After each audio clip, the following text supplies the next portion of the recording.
God, I thank you for today. Thank you for allowing us to be here. And I thank you for this evening and for the things that we're going to talk about and for this discussion, open discussion that we're going to share with one another. I pray for your wisdom. I pray for your spirit. In a precious name, Christ, I pray. Amen. Amen. So, first of all, the title of this stream, I'm asking a question. I'm asking a question to everybody who is here right now. Is leadership in Africa based on connection or competence? And I will share a little bit why I'm asking this question, because I think it's very important to think about this, right? I've been thinking for a while why it seems like in Africa leadership is letting us down. And let me tell you this, I'm talking about this also because of the video that I've been sharing like 2 days ago, the video of Eric Prince. I'm sure a lot of you guys have seen the interview of Eric Prince.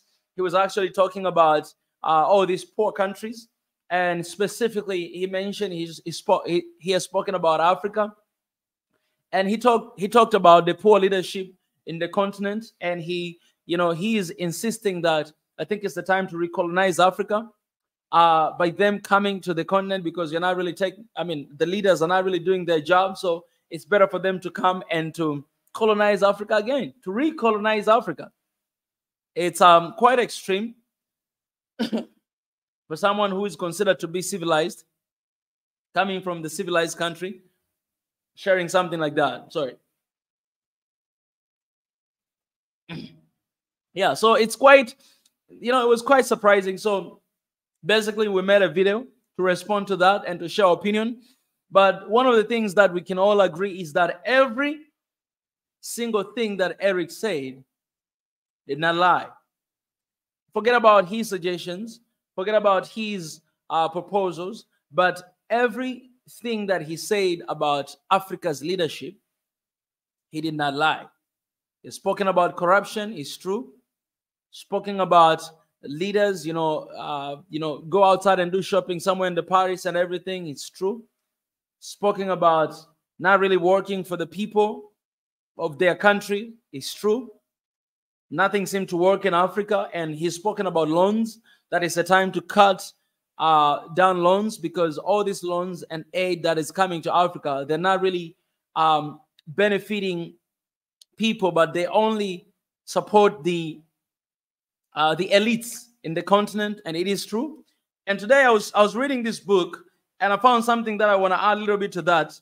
This book is saying this. It's talking about bureaucracy and poverty reduction in Africa. The writer of this book is Malango Chintenga, PhD. The book's name is Africa, Magufuli and Change, an integrated approach in abolishing Africa's modern economic slavery. He pointed out something very interesting that Eric actually shared as well.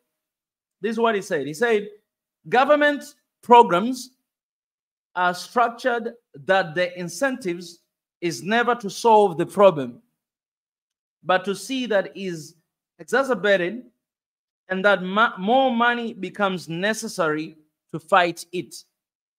In the war on poverty, for example, programs were not designed to give money to the poor, whatever the merits of that would have been, but instead to give money to people who were to provide services to the poor. So basically, this program of serving poor people, whatever, it is not really designed to support poor people. So what happened is, if you are a poor person and you're in need of money, or you're in need of whatever project or whatever, then the money does not really come straight to you. The money of these projects, it goes straight, it's been provided to the people who were to provide the service. So you are a poor person, you are in need of the money, or you're in need of the service, and you're in need of that. And so therefore you have these people who are called smart come with a plan, maybe a proposal or projects. And I got to say, most of them are NGOs, not only international NGOs, but even local NGOs. A lot of people here in the continent creates NGOs, not because they really want to eradicate problem, because once you eradicate problem, then your NGO no longer needed to do anything, right? So most of NGOs, and for this, let me not talk about international NGOs. Let me talk about local NGOs, Africa's NGOs. Because we need to be fair. As much as we are strict with the international NGOs, we need to be strict with the local NGOs. Because I have friends, I have people in the continent who actually own NGOs, and the talks they talk about every time when they want to open NGO is because they're going to get funds, they're going to get loans, they're going to get aid, and they're not really necessarily going to solve the problems that are in the society, but they accumulate for themselves. So you find them, buying a new car, building houses, and all those kind of things. You find their lives being elevated, but they're not really solving the problem. Because once you eradicate the problem, then your NGO no longer needed.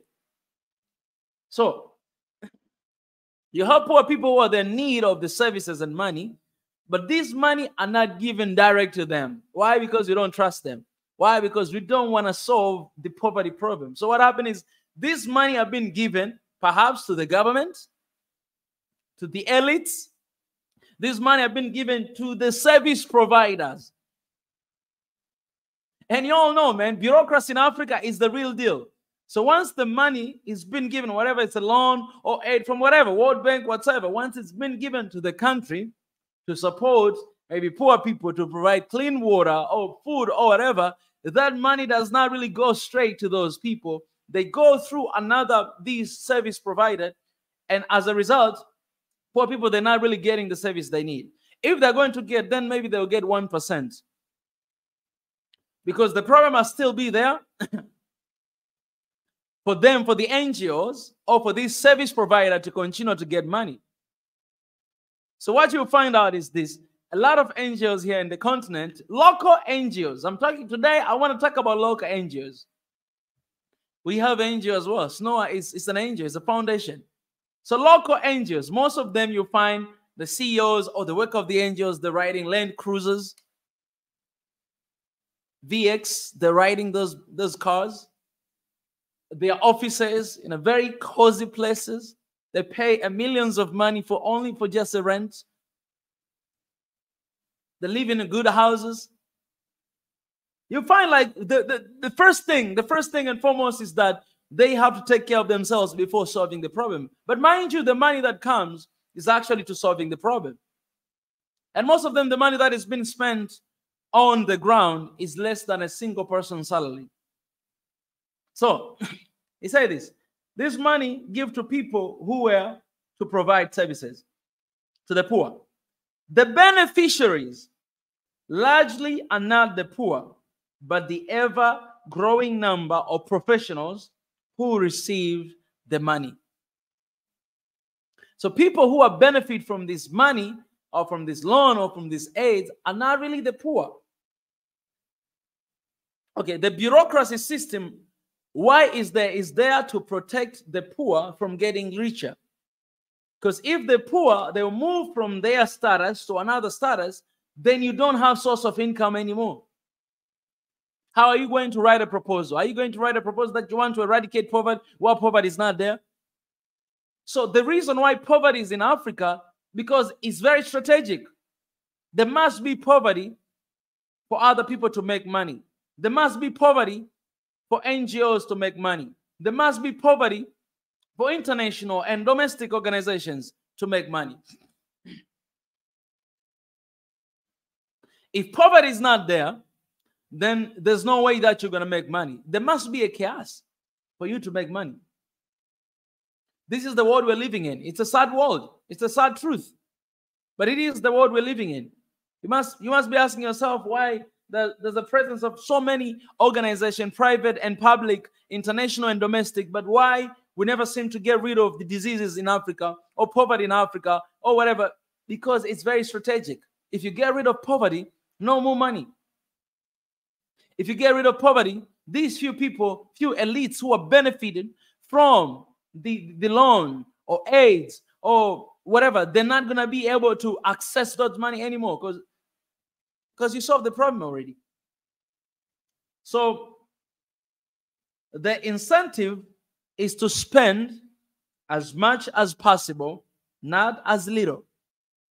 The poor are simply pawns in someone else's game. This is very sad because this is not only international organizations or international international NGOs, but also domestic NGOs. Poor, we use poor. We use them. We use the problems we have to create money for ourselves. We use the problems we have to create wealth for ourselves. And I'm telling you, man, okay, you're an African. You know this is true. How many organizations do we have in the continent? How many NGOs do we have in the continent? International and domestic. How many of them? And all of them, they're here to solve problems. But the problem keep arising. Why? Why? Why?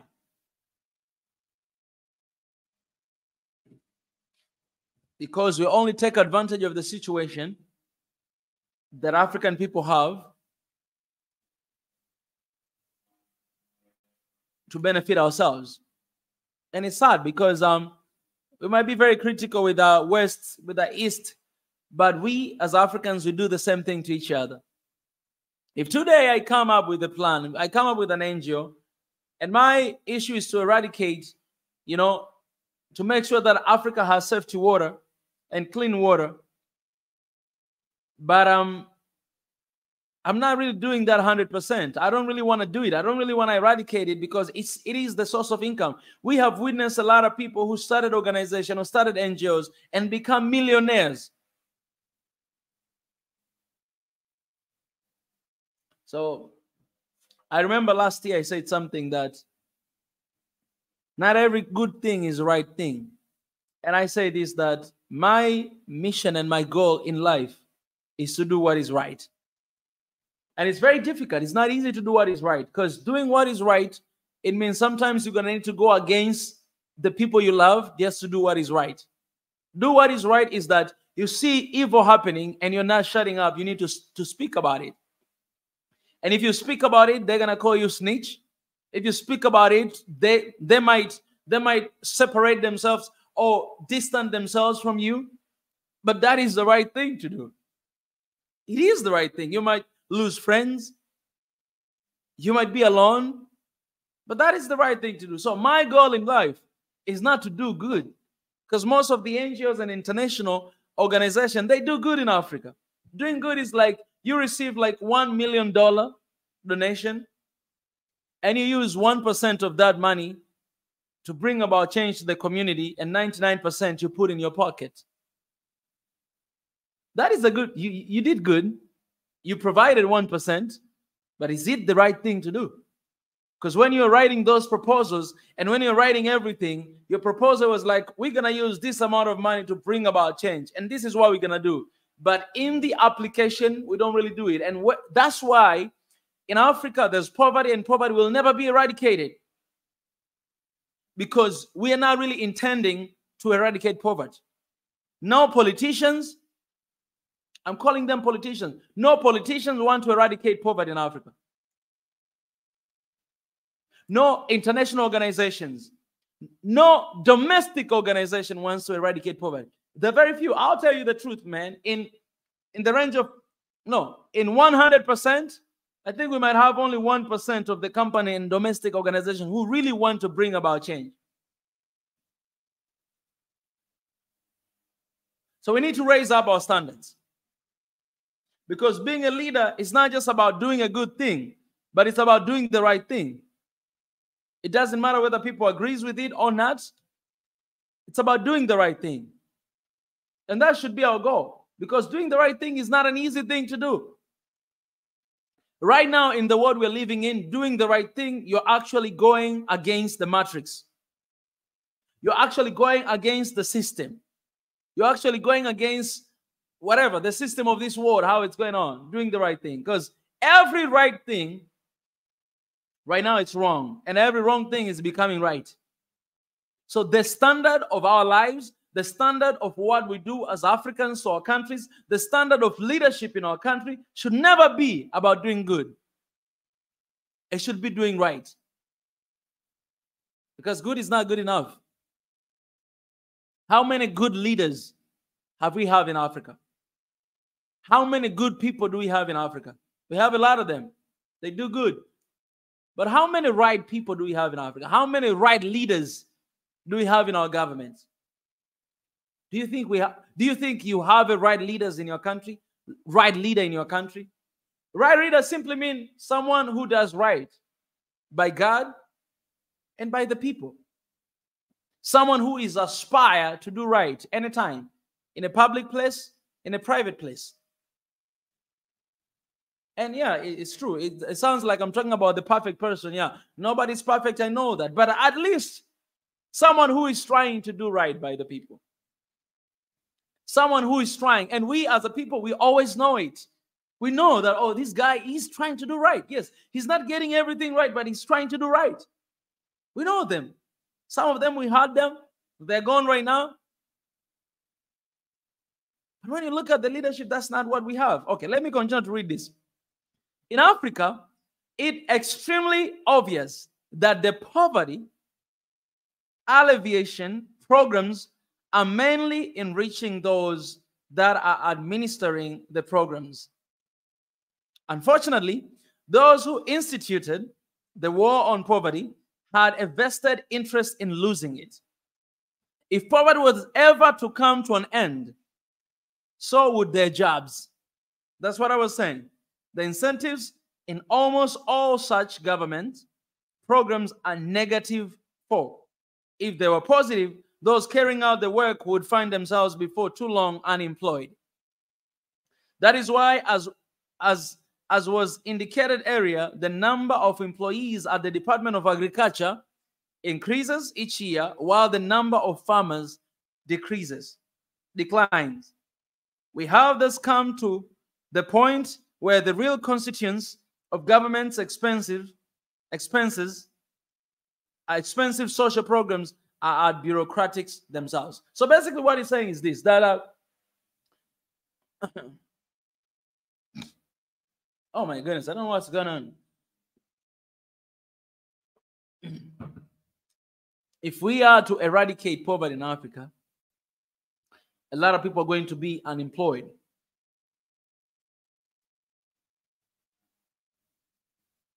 And that will be the end of their jobs. You start think about this critically. Start looking at the organization. Start looking at the NGO, international and private as well, and domestic as well. Start looking at them. What are their mission? What are their vision?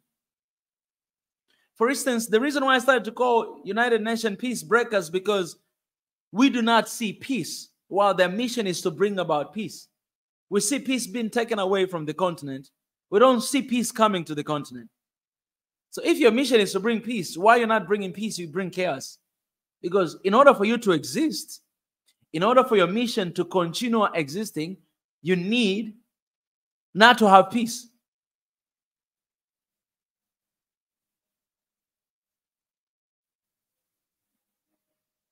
So if you think critically about this, then you realize that they are not really here to solve problems, both domestic and international. I'm going after both of them. They're not really here to solve problems, but they look good on the outside, but in the inside, they wish problem to continue to exist, for them to be relevant.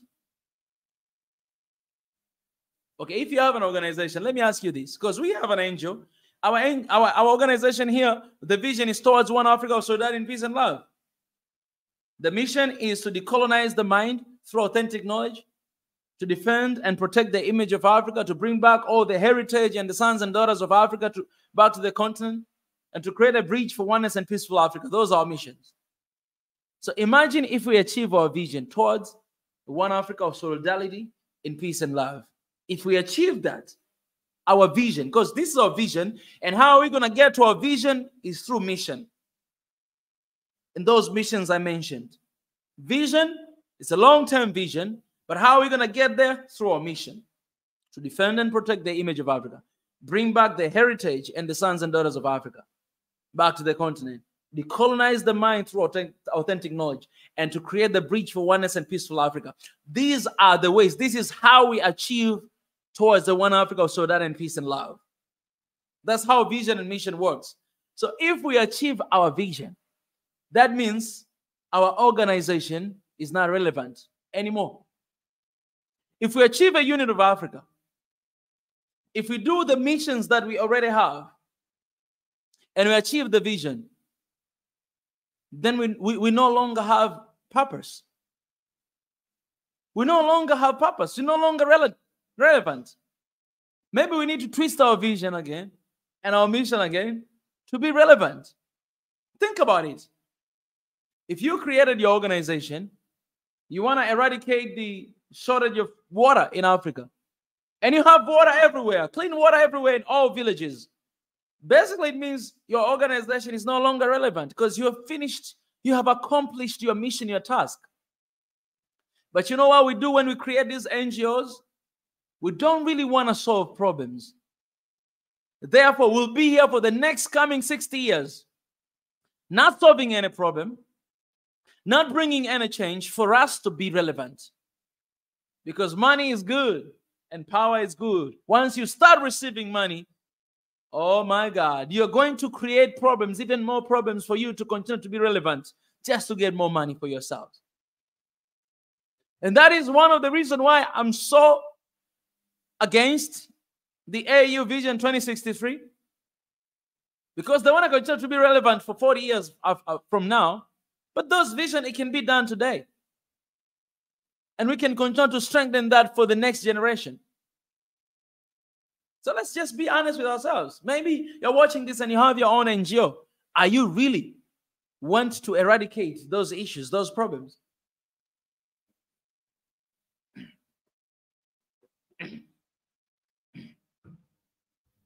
I'm not saying that we're going to have a perfect world one day and have, no problems at all or no issues at all. Issues are happening every single time.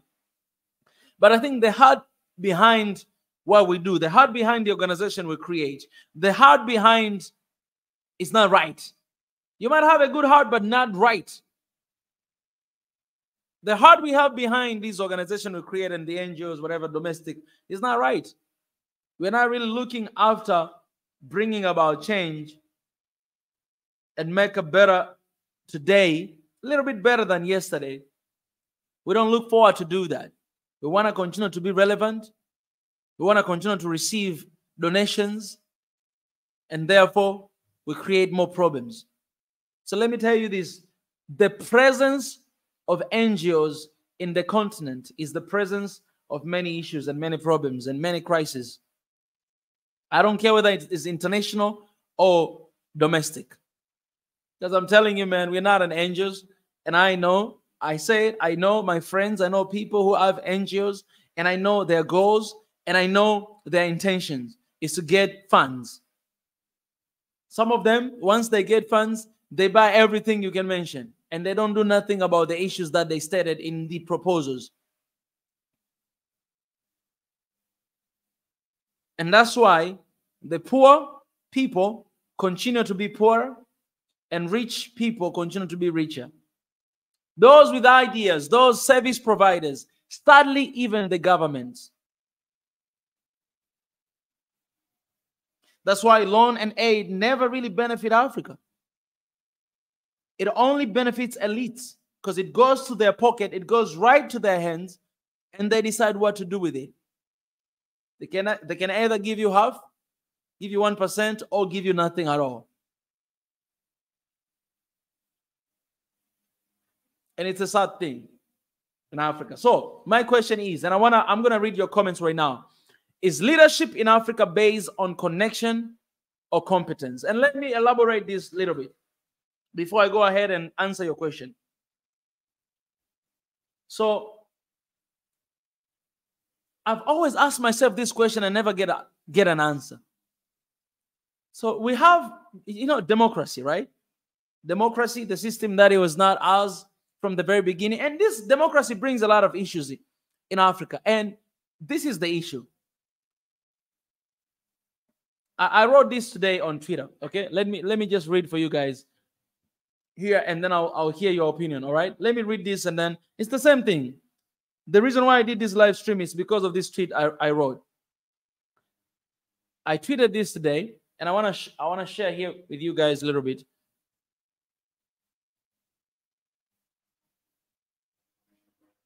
I wrote this before, and I want to reason with you guys. I always had issue with this. Always. I said this.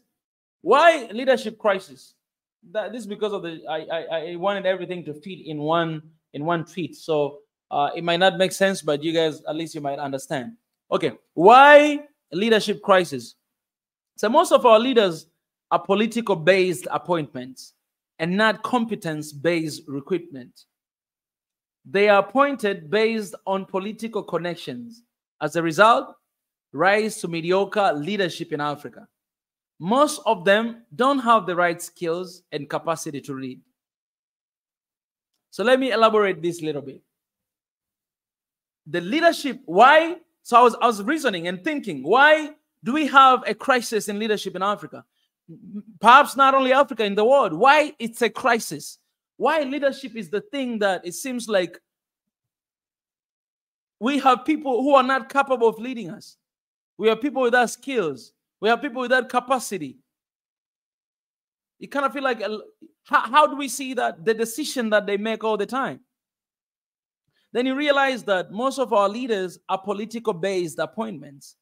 Like if I become a president and I have my party, then what I'm going to do is I'm going to choose people from my party. I'm going to choose my friends. I'm going to choose people that are coming from my party. Even if some other people, maybe they're not coming from my party and they're competent to do a better job than the one that I choose, but I'm going to choose them to just put them there in the government because I know them, because I mean, they have connection with me, maybe because they accept me, but maybe because they listen to me. So as a result, everybody, the ministers I choose, all these MPs and everybody, I choose them because of the connection. I look at the case of Africa in most of the countries, most of the leaders, they're just there to praise their bosses. They not really hold them accountable. They don't really ask hard questions and difficult questions. You ask yourself why? Because they need to be in their favor, to be elected or to be chosen next time for the government. So what I'll do as a leader, I will appoint based on politics. These people, okay, they're coming from my party, I'll elect them. But I don't really focus on their competence. Can they really do the job? And as a result, you have many mediocre leaders in the continent who does nothing for the people because the reason why he does nothing because they know nothing. I'm not saying all of them.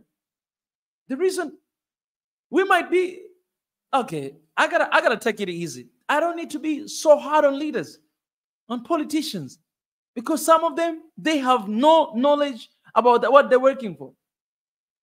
You might be a doctor by professional, but you're working in electricity. You are the energy minister. What are you going to do in the energy? What are you going to do? They're not competent. They don't have skills. They don't have capacity. So are you going to expect the positive-based outcome if the leader is not skilled enough or does not have capacity to do the work he or she has been provided or she has been given? So when you look at the leadership in Africa, it makes sense why things are not being done, because they're not competent. They're not competent in that area. You studied economics. You're working as the energy minister. You're working as the agriculture minister, mining minister. You have no idea. You don't have skill. You don't have capacity. You don't have knowledge. You don't have any qualification. You're not competent to work in that area. What do you expect? Are you going to see the positive result?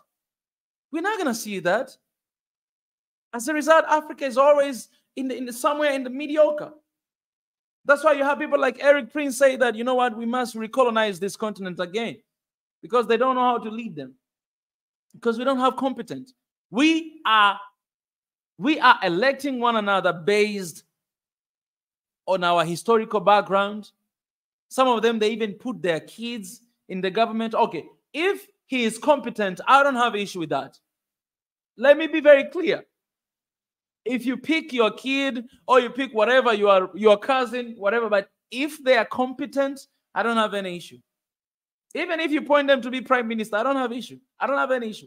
If you're president, you point your prime minister, your brother, but he is competent and we see the work being done, I don't have any issue.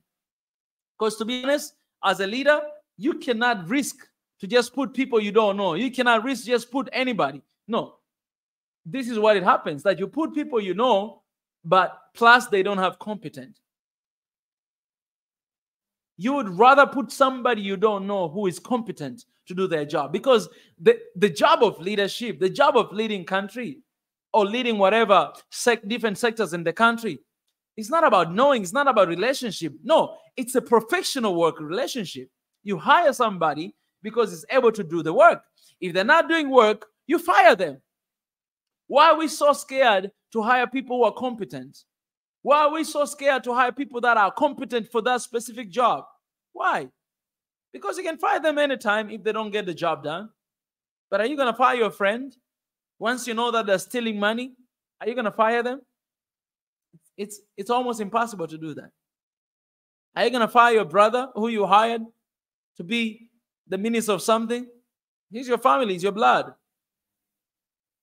And that's why you see things are not working, because we have a lot of mediocre politicians who the only thing they know about is politics. So in our continent, in order for you to get rich, you need to get in the system. You need to be a politician, because that is the easiest way to have business, to run your business without any trouble, because you're in the system.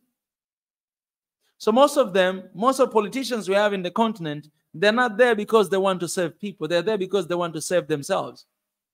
And therefore, if I become a leader and I want to serve myself, I'm going to bring everybody else that I know. I'm going to bring my high school mates that we used to do the same thing when we were there in high school or in the university, to do exactly work that I do to protect me. It's not about competence. It's about loyalty. I'm not saying loyalty is not a good thing. It is a good thing when it has competence. But a lot of these leaders, a lot of these politicians we have, they're ready to keep your secret. They're ready to die for you there, but they're not competent to do what they are out to do. And mind you, they hold a Bible and Quran and they confess before God and before the country that we're going to work for our people, but they don't get the job done. So it's honestly, it's a very sad thing, to be honest. It's a very sad thing. And it's a very sad thing in the continent. So coming back to my question, is leadership in Africa based on connection or competence? I'm gonna go ahead to read your comments and to see what you guys are saying. And you can reply to that question. I was trying to give you, and I'll be done after going through your comments. Let me go ahead and read. Appreciate everybody who is joining. Don't forget to like, don't forget to subscribe, and don't forget to share as well. They bring the money to create problems, never to solve. They create chaos and they capitalize on the chaos. That's true. The mindset needs to change 100%.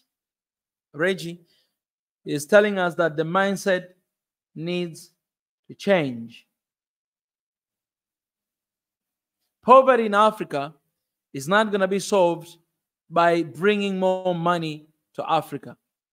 Poverty in Africa is going to be solved by teaching skills, by education, and by shifting of our mindsets. That you don't need money to eradicate poverty. You need skills. If you're a farmer, you need to enlarge your skills. Perhaps to do in a different way for you to have a positive result. I'm listening quietly in the background. I'm a little occupied at the moment. Appreciate Marie. Not doing the right thing is not good. Oh yeah. One Africa right now, helping with the 1% and pocketing the 99% is not good.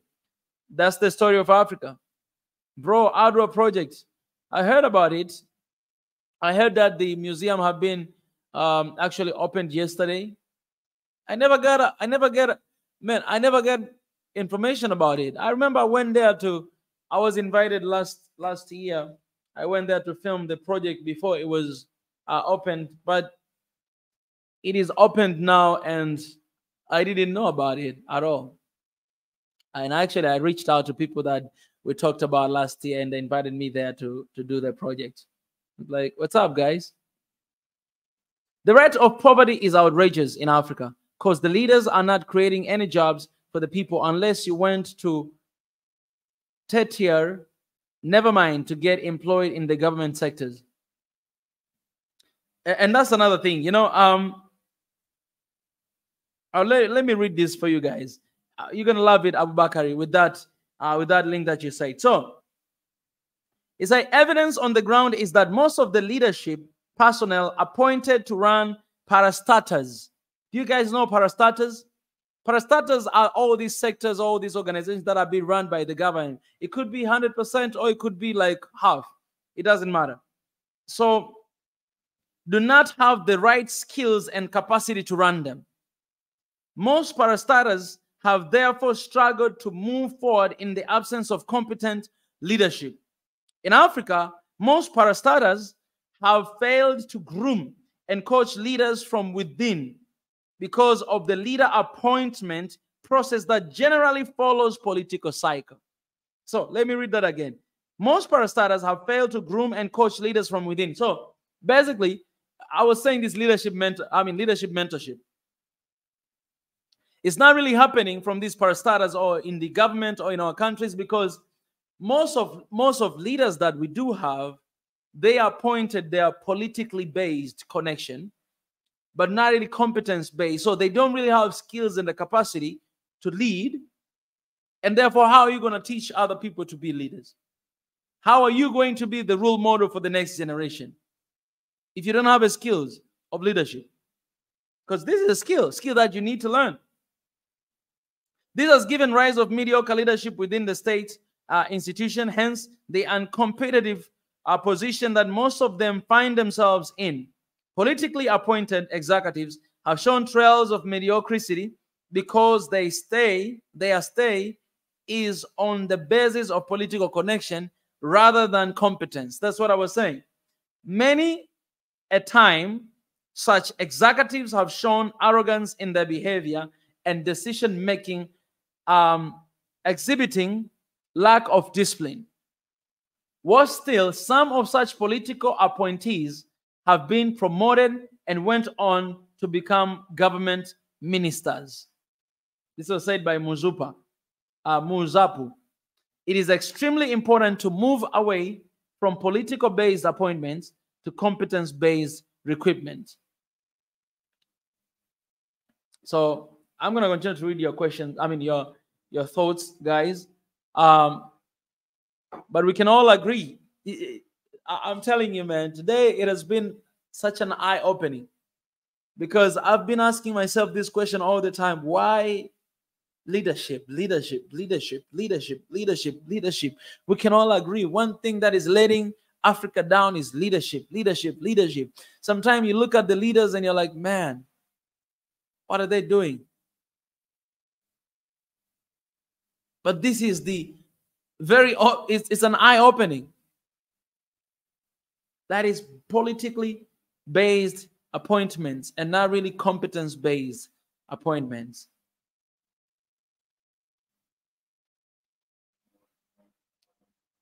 You witness this in other countries. Prior to election, they might pick or choose anyone else, leaders that they are accepted by the community, they're accepted by the people, just to get votes, to get in the office. They'll use celebrities. It's a strategy. That's why in Swahili we have this say, we say that siasa ni mchezo mchafu. I don't know what can I say this in English, man. Siasa, politics is the dirty game. Yeah, politics is a dirty game. We have that in Swahili because it's all, I understand, man. I understand why, man, if you want to be right, don't play politics. Don't play politics. Because it's a dirty game. Don't play with politics. It's a dirty game. And especially when you have someone who is eager to have power, who is obsessed with power.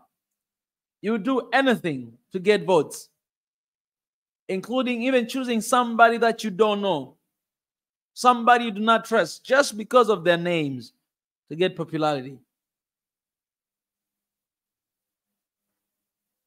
So if I endorse you and I'm really accepted by the majority, by the young population, and I endorse you, then you get the votes from all the young generation. Because I'll tell them that go and vote for them. We see that happening in America all the time. Democrats, Republicans, we see that. Almost all the black people, most of them, they support Democratic Party.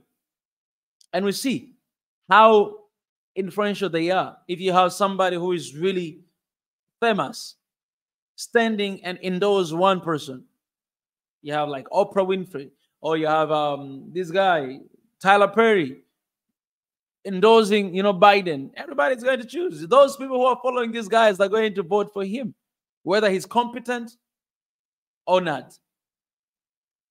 The same thing in the continent as well.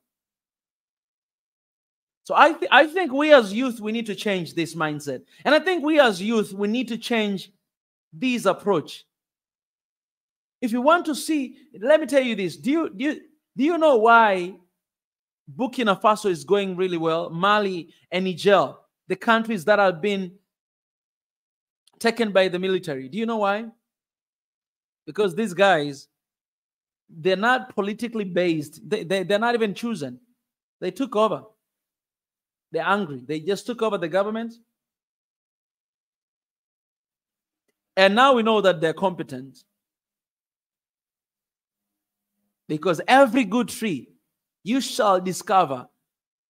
You shall discover the good tree by its fruits. If the fruits are delicious, then you know this is a good tree. If they're sour, they're not good, you know this is a bad tree. I look at the fruits of these guys, it's beautiful. Then you know that they're competent to be there. And it's sad that most of politicians who are running for government, they're not competent. They're there because of. And they're the one that we elect them. It's very surprising that most of the time, you talk to guys and, they say, oh, this guy, he looks like a good president. And I'll be honest with you guys. Even myself, I used to think that way. Growing up, when it's the time to vote, I never voted. But when it was the time to vote, I'll look at the runners. And then I'll find that good-looking runner. I'll be like, oh, he looks like a good president. If we have this kind of picture, like, my country, Tanzania, has this handsome, nice-looking president, it'll be really good. Am I the only guilty one? Sometimes we look at the appearance that, oh, he looks like a good president. Yes. We look at the education. Well, he has a PhD. That's a good leader. Man, most of those guys, they just screw things up. But let me tell you this, man. Leadership is a skill. You might have PhD, but you don't have skill of leadership. And run the country or continent to the deep hole. It's not about appearance. You remember, okay, let me tell you, man, this is scripture-based. Scripture-based. You remember God when he told Samuel to go and to anoint the king of Israel, the second king of Israel. So Samuel went to the house of Jesse. Jesse, he used to be, he's the dad of David. And Jesse, he had a lot of sons. When he went there, Samuel, he looked at the firstborn of Jesse's family. He looked at him. This guy was giant. This guy was handsome. This guy, he had muscles. And he wanted to anoint him. But God told him that, no. He's not the one. I did not choose him.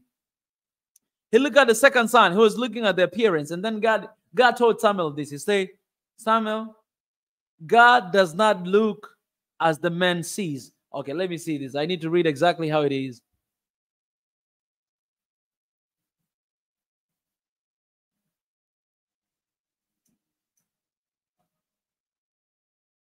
Okay. This is the 1 Samuel chapter 16, verse 7. Let me read for you this story, guys. Oh, that's why I love Bible. Let me start from verse 6. Just hang on there. You might not love Bible, but okay.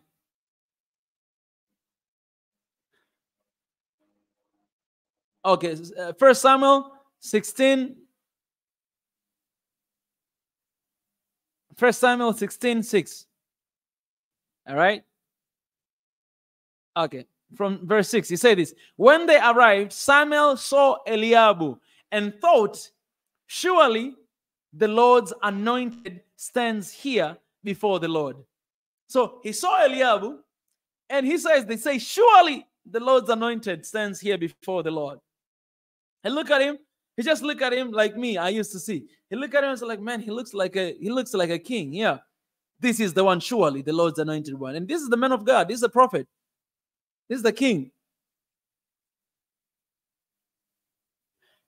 Verse number 7 says, but the Lord said to Samuel, do not consider his appearance or his height, for I have rejected him. The Lord does not look at the things people look at. People look at the outward appearance, but the Lord look at the heart. You see now? And look at this. Down.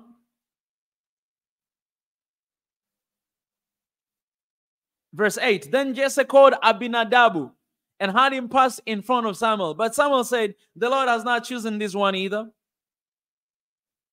Then Jesse had Shammah pass by, but Samuel said, no, the Lord chosen his one. Jesse had 7 of his sons pass before Samuel, but Samuel said to him, the Lord has not chosen these. So he asked Jesse, Samuel, are these all the sons you have? They're still the youngest, Jesse answered. He is tending the sheep. Samuel said, send for him. We will not sit down until he arrives. So he sent for him and had him brought in. He was glowing with health and had fine appearance and handsome features. And the Lord said, rise and anoint him. This is the one. So Samuel took the horn. Okay. So even this guy that God chosen him, he had a nice, good looking appearance. But you know, the story here is that back in the days, you know, the king or whatever, if you're the firstborn, then you'll be highly recommended to lead the country, or you'll be the heir to, you know, to the wealth of your dad or whatever. You'll be highly considered like that. If the firstborn is not there, then the secondborn, then the thirdborn, then the fourthborn. And you see how he was looking at David. He was just a little guy. It was like the lastborn. He was just tending the sheep there. He had nothing. This guy, the firstborn, secondborn, the one who go into the war, to the battle, and do all those kind of stuff. But the Lord saying, you know what? I'm not looking at the appearance. I'm not looking at the height. I'm looking at the heart. So leadership is not about the appearance. It's not about the charisma. That is Greek philosophy. Greeks, they believe that if you have blue eyes, if you have blonde hair, if you're white skin color, then you are ordained by God to be a leader. If you have big lips, if you have big nose, if you have, dark eyes like mine, if you have, curly hair, if you have whatever, then you're called to be a slave. That's what they believe. It's all about appearance. And that's why it was very easy to colonize Africa, because when they came here, they saw slaves. They did not see human beings. They saw slaves. So leadership, don't fool yourself. It's not even about your PhD. It's not about your appearance. It's not about your charisma. It's not about that. It's about your character. All right. Well, let me finish with this. Mission is a goal. You arrive there by strategy. Oh, yeah. We must be willing to work ourselves out of the job. Oh, I love that. I love that, Reggie. Yes, you have to do 2 jobs at once until you're strong enough to drop one. We can support and mention the name of our leaders. Everyone, please kindly click the like button. Oh, okay, yeah, guys, click the like button if you're here.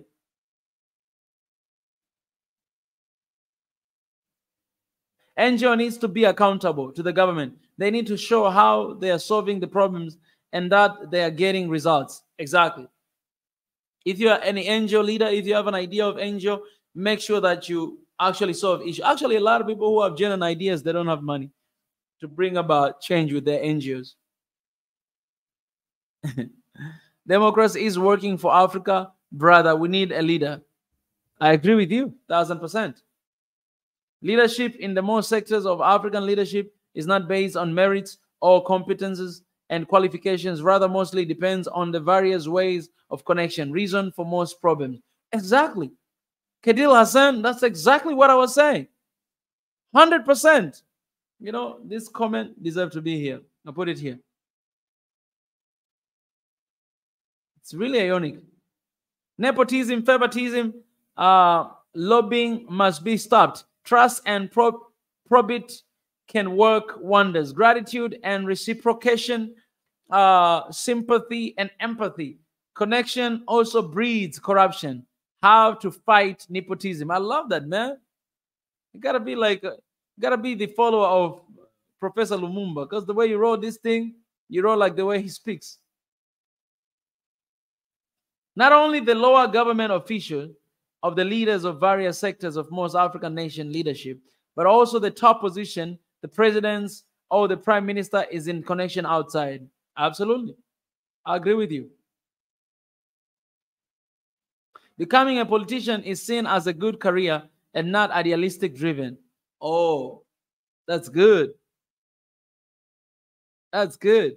That's why we call them, we call it as it is right now. We call them politicians. Connections. If you don't have connection, you're not gonna get anywhere. Have you seen people in your country and you're like, why this guy, he don't have any position in the country? Most of them are right people and they get nothing. Because if you're a right person and you get in the system, you're going to expose evilness that is happening in the country.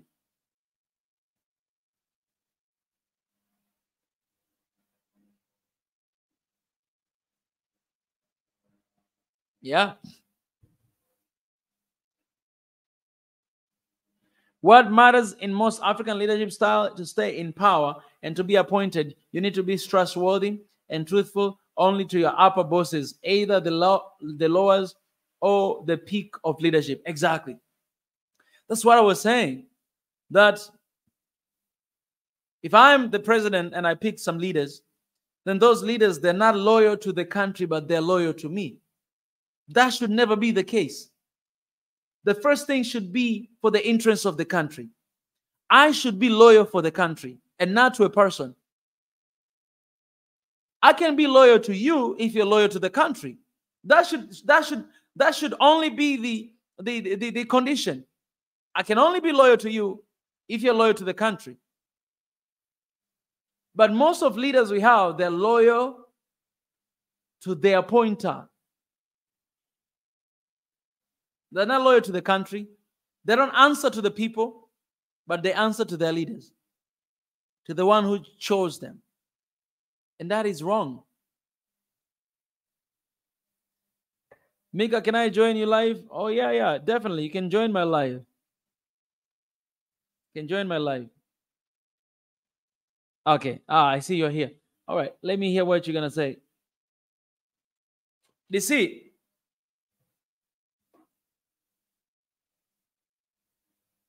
DC.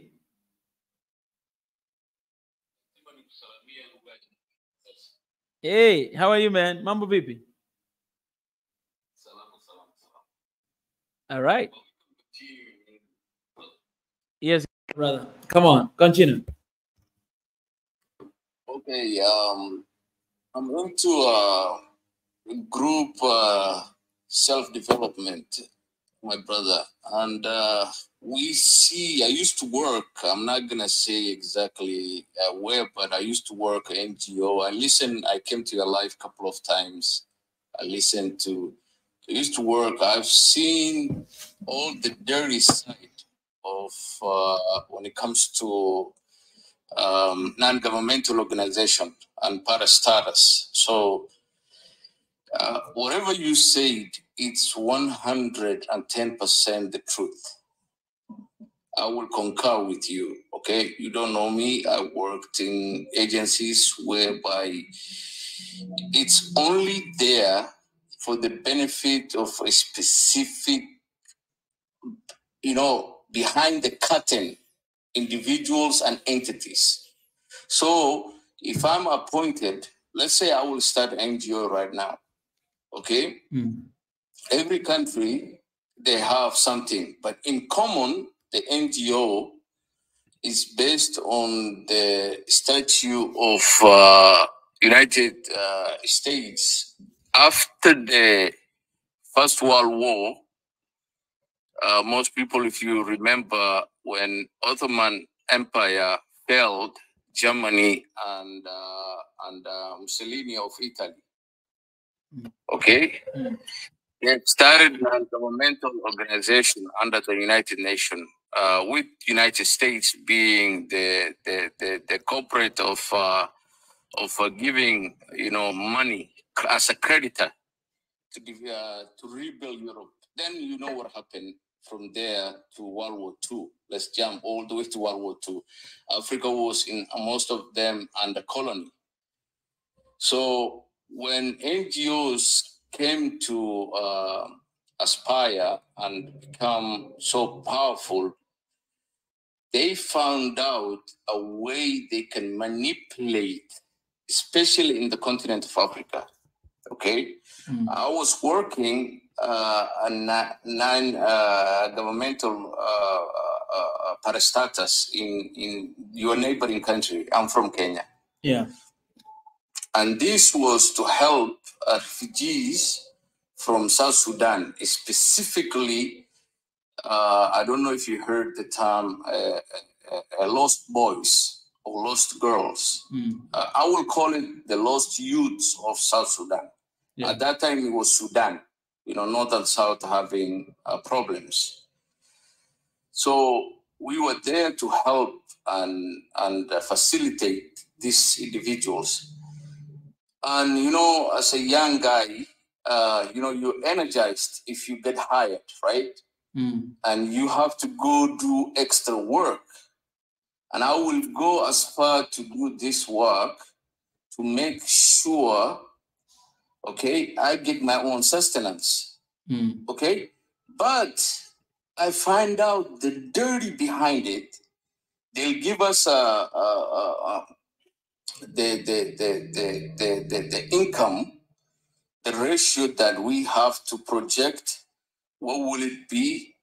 And at the same time, this income, my brother, becomes, let's say, in the Kenyans, shilling, right? Tanzania uses shilling, Kenya uses shilling, Uganda uses shilling. But in South Sudan, they use pound, Sudanese pound. The Sudanese pound is stronger than Kenyan shilling. So we have to get the cup in between the two money, currency, the money. This is where I find out guys who are on top of me bringing down to us, and we have to, the groups, the accountant, the bookkeepers, and the individuals on the ground, the facilitators, each had a party to play. So me as a young guy, I was shocked. Yes, I was being paid good money, big amount of money, but I was shocked in the detriment of these people. Each dollar that comes in, because this currency comes in the term of dollar, okay? Micah, I'll tell you, okay, this money amount that comes in, let's say 100K American dollar comes in. If I tell you 90% of it in the organization, 90%, what remains? 10K. 10%, yeah. In this 10K, it's what you have to facilitate and also eat from it. And maybe in your group, you are minimum three people. So my question is this, to both you, the host, and the people listening. Yeah. What will go to the refugee individuals before us who are facilitating the work. Mm. Do you understand what I'm saying? Mm. And we have to make kwa Kiswahili tunasemaga cheti, okay, to prove that we have developed the chart, we have made the proposal, we get the fund, everything, right? Yeah. Who takes this proposal and everything is the guys on top. They'll bring the income to us. But those income is dispersed within the group before it even reaches the people who's supposed to get that fund. You understand, my brother? Yes. So this is what is killing our continent. People who are so much greed and people who have no backbone to stand. I worked that place 7 months. Okay, I had to get out of there and find a different organization, and I will tell people I will always endorse one organization. It's not better, but at least they're doing something. It's called Hold It to Africa. Yeah. Okay, they are doing at least something that you can see. Okay, they're making boreholes. They will help people with irrigation. They will do things, at least bursary, paying for school, you know. They're doing something that you tangibly can see it. Yeah. But the parastatals of the government, we are talking about a government. I was working under a government organization, a parastatus of a government. It was thefting left and right. So in this regard, I learned the only way people can benefit, because I was equipped, thanks God, I was equipped. I tried to find out. It helped me to go different countries in the continent of Africa, you know. But I find out the people have land. They have land. We are blessed. We have a fertile land, a rich land, a virgin land. Okay? Anything can grow. If we get rid of the greed, okay, and people come together and invest in this land, I think the people, the local people, can create their own microeconomic without the help of foreign intervention. Because, example I'll give you, in Kenya, we caught an organization that everybody, they look the big title. They're evil, my friend. Okay? Bill and Melinda Gates Foundation. You know the organization in Kenya. Yeah. Kibaki kicked them out. Our current president, okay, we thought he's gonna be progressive and change things. He's actually the one who's bringing them back. Very disappointing. Very disappointing. Okay? We in a ICU, okay, intensive care unit. Why should we be in a position of being in ICU, and each president is maintaining the ICU position, intensive care unit position, to hand over to another president to continue in that position? I don't know if you get my point. Yeah. I don't know if the people listening, if they get my point. Yeah. We're in the ICU, okay? Intensive care unit, okay? We have IVs, all these things in our body, basically. It's a survival mode. Even if we think this guy is going to come change and make a change and progressive change, actually, he is coming not to alleviate, he's coming to politically thievery, to loot. Yeah. I hope I didn't take your time, my No, brother. no. That's that. Brother. I want you to continue to talk. Keep. You're sharing a lot of things. I'm not gonna stay here to talk about all. I've been speaking for like 1 hour. I need also to listen. I need to hear. So please go ahead. If you finish, it's okay. If you haven't done, please go ahead. You can have your time. So yes, thank you, brother. It's that alleviating one another is the only option right now to create our own. People think we cannot create. Okay, we are capable of creating. Okay, producing a productive way that micro development starts with a small portion, okay? Collecting among a group, a collective group who have a single agenda in mind, okay?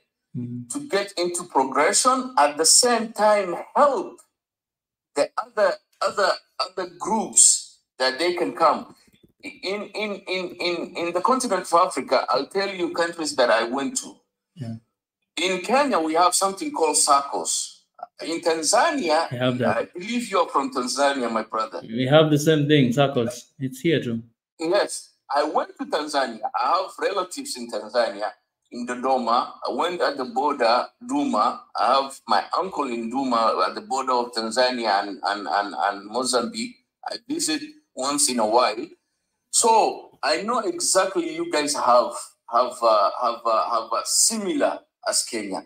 Then there's that circle.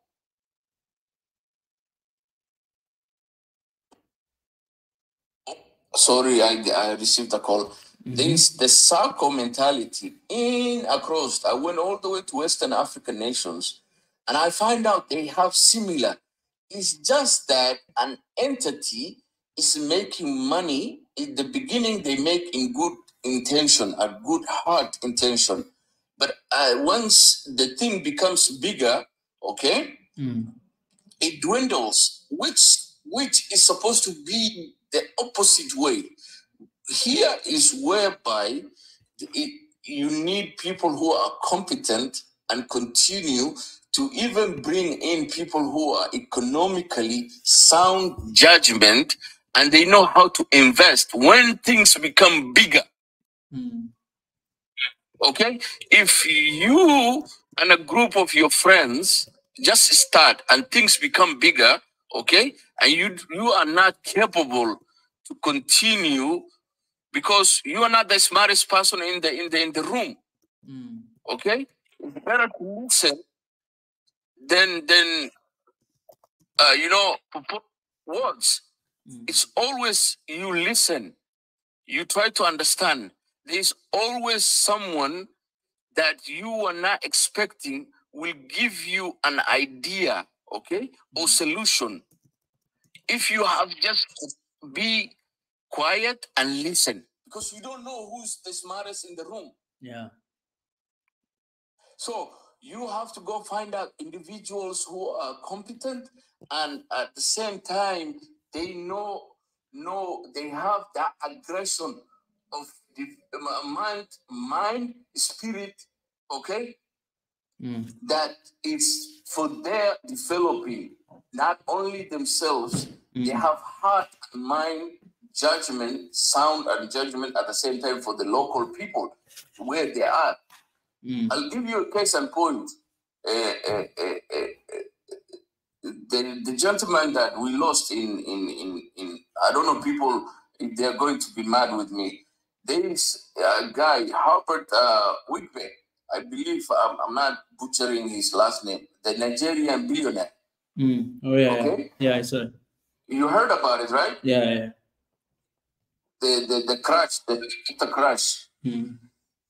That man started from nothing. He started from nothing. He made, he bought a small bank, 65th in his nation, and made it fourth largest in the continent of Africa. In fact, he was competing with HBCUs and what is the Bank of America and the Swiss banks of the Western world. Okay, I'm not here to speculate. Some people are saying in the dark, you know, he been analyzed. I'm not sure. I'm not speculating. I do not know. But if we go to his blueprint, okay, it's available. If you go to his blueprint, I like to study people.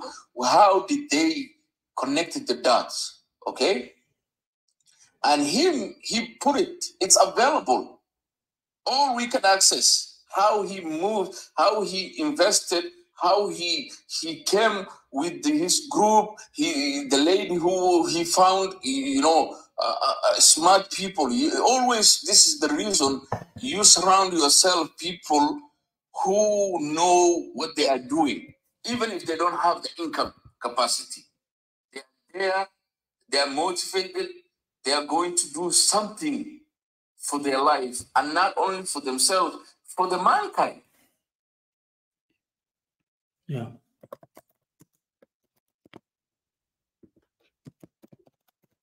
So, I have a very important question.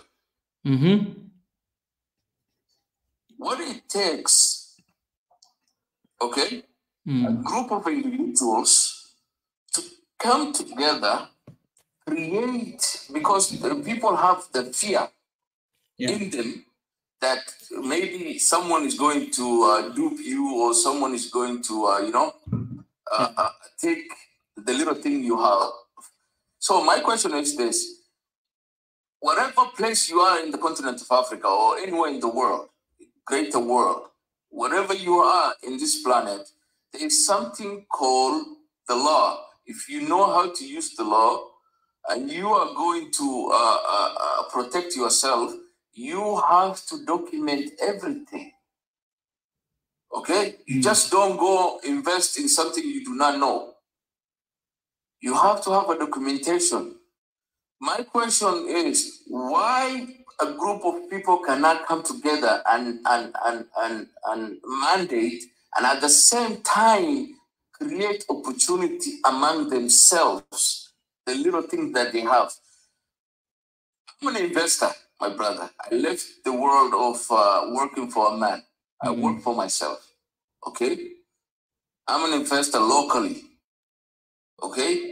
A little input, you know, little background is import and export land through friends who have go downs in Kenya. I went to work with them after I left the parastatals, and I became too little bit, I will call it, depressed about how things are going. I fell to the point this income is not legit, even though it was sustenance, but you can tell this is not a fair, just, okay? If they give me 70,000 Kenyan shilling, but you know that 70,000 Kenyan shilling, okay, it's not clear cut. And I went to the leaders of the religion, and I told them everything that I knew, and they advised me to get the hell out of that place. Once you get that notification and you become content with your heart, because your heart will tell you if this is wrong. But if you're not sure and you kind of like trying to get, you know, the nail by the head, you go to the people who have more scholarship. They scholars of the religion. You go to them. If you're Christian, if you're Muslim, whatever, even traditional Africans will tell you this is wrong. You understand? People who don't follow any of the religion will tell you this is wrong. When you explain to them what you have seen, what you have experienced, they will tell you this is wrong, stay away. Unajua lugha nyumbani tunasemaga hii ni laana. Toka kwenye laana. Yeah, it's a curse. It's a curse. So I left my friends me to stand on my feet because they had already business from China to sleep in Nairobi. So I get the connection, I get into the business, I learn the in and outs, the failures. It's good to learn the failures of the business, where it fails, where it can be progressed, what initiative you have to take to create your own, because you can't be under forever a family business, because there is no growth in a family business. They were there to help you. People sometimes they have to take a leap of faith. Yes, you have friends, and those friends, if it's a family business, it's not a group of people. Your friend just help you for that moment to get back on your feet. So I took that initiative. I learned the business. I went on my own. My number one thing I find out, we have masses of land. People are bringing in things to the continent of Africa from overseas, from the other parts of Africa. In Tanzania, I don't know if you know this. You know that Tanzania, okay? I find out this one by doing research, because I import cocoa into Kenya. And I find out, going to West Africa, I still go to, I find out Tanzania had in Tanganyika, Lake Tanganyika, at the border of Tanzania and Malawi, a large commercial farms of cocoa business going from Tanzania. So I went personally, and this will piss you off when I tell you, you from Tanzania, I know, my brother. You are going to, today your blood is gonna boil if I tell you. When I went there, locally, people who guided me to get into that farm, and I tried to get the people to sell it to me. Some of the things, what is going on, there is only a single guy. This will piss you off. A single guy from the United States of America, a Caucasian male, white man, Mzungu, gets 100 kg back. Not 90 kg, 100 kg back. Okay? Okay? So he's getting tons and tons of this cocoa from Tanzania. He ships to Seattle, Washington, a state on northwestern state, all the way to the border of its own Pacific, border of Canada and United States. Right there, right? Seattle, Washington. It's a very famous city. I came to find out, because I followed the market. This individual gets 100 kg bag for $50. $50. You can go to it like a homework. Your blood is gonna boil. Okay? He gets there. I'm the neighbor from Kenya. Your neighbor, especially a community called East Africa, we have together. We are the three founding of East Africa: Kenya, Tanzania, and Uganda. Okay? Mzee Jomo Kenyatta, Mwalimu Julius Nyerere. Nyerere, Kabaraka Nyerere, okay? The great late president on East Africa. He was great for us. Everybody knows that. Yeah. He was anti-colonial, everything. Great man. We lost him. Very peaceful man. But demeanor, because he was a teacher. Yeah. You understand? Yeah. Then Uganda, Mbote. I don't know if you remember. Yeah, Milton. These are the founders of East African community. I am your neighbor. I'm trying to get resource from your country, not for free, to buy it, right? Get the connection. Trying to buy it, okay? not only forget about to get a portion. I only needed if they can sell to me the enough that I had. Okay, so they told me they selling to the guy in bulk each 100 kg for $50. I can try to buy each bag $100 for me. Okay, because I can't afford to buy in large quantity. Like this man. Okay. I told them let's come in the middle somewhere that even if I can't buy it in 50, let's make it like fair to me 65, and if I fix my pocket $70, you understand, right? I'm willing to buy it. Like they make me like they call the local chief. I'm bringing game into Tanzania. I'm from Kenya. Why this guy brought me? What was the reason behind it? Am I there to ruin the relationship?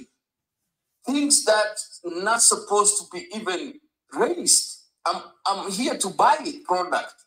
So if my pocket is worth only 10, why don't you just sell me that 1 ton? I will keep coming back buying that 1 ton.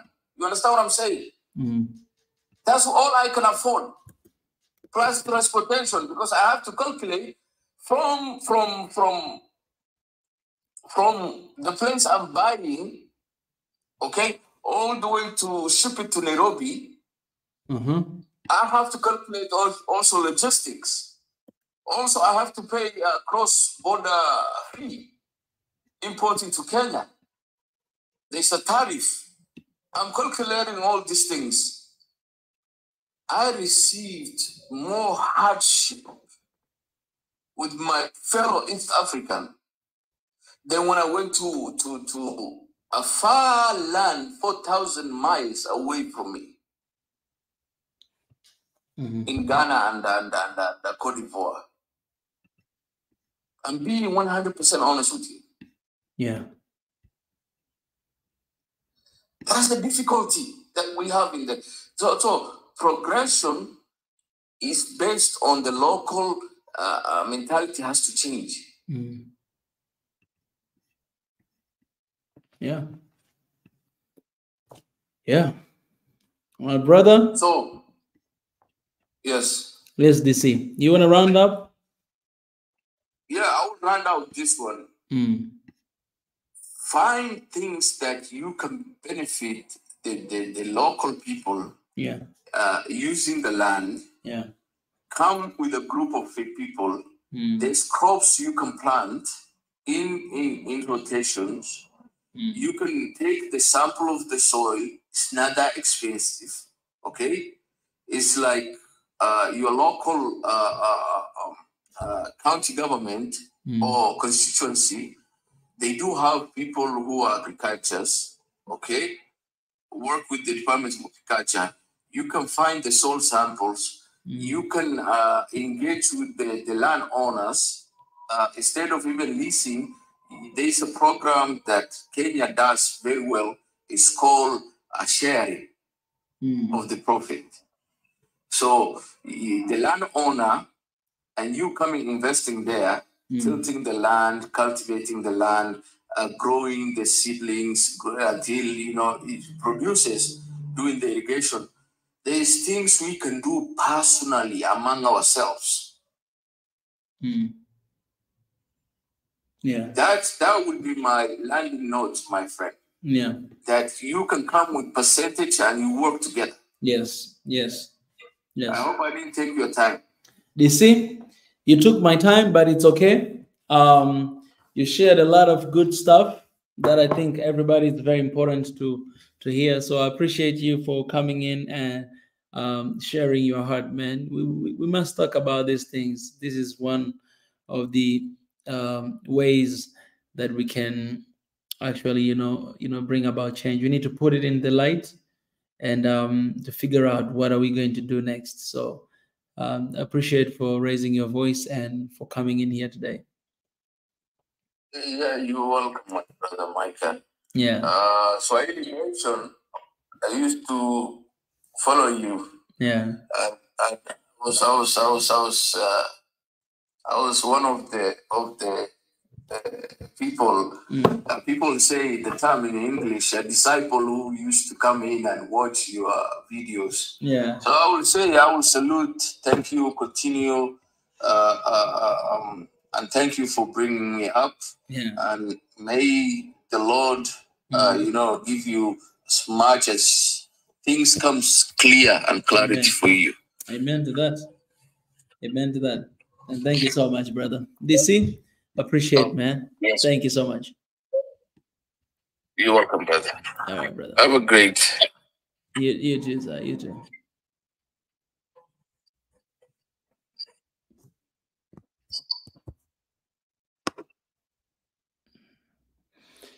All right, guys, thank you so much for sticking. That's how I'll be ending my session today. I appreciate my brother who came here and shared with me.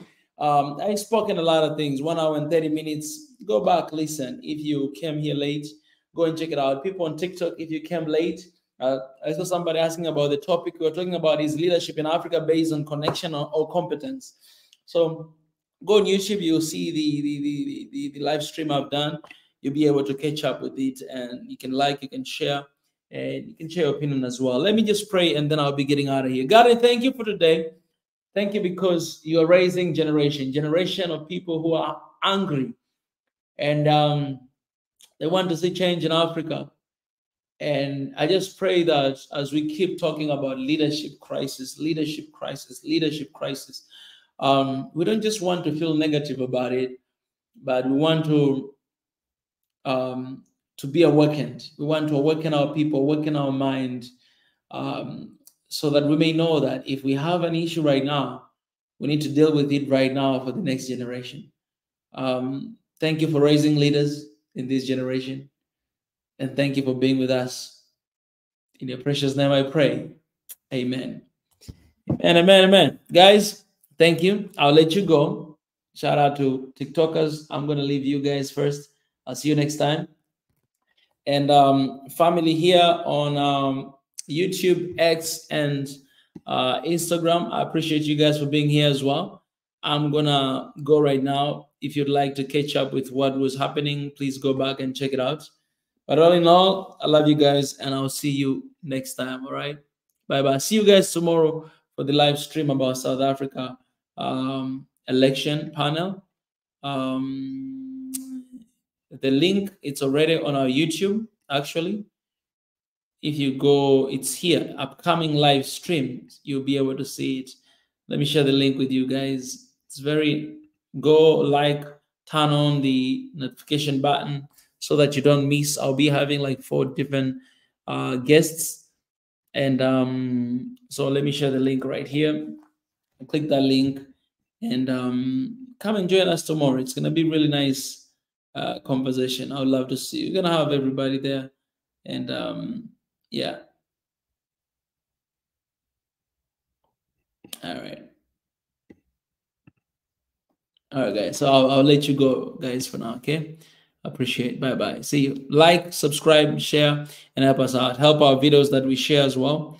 And it's going to be amazing. All right. See you guys. Bye-bye.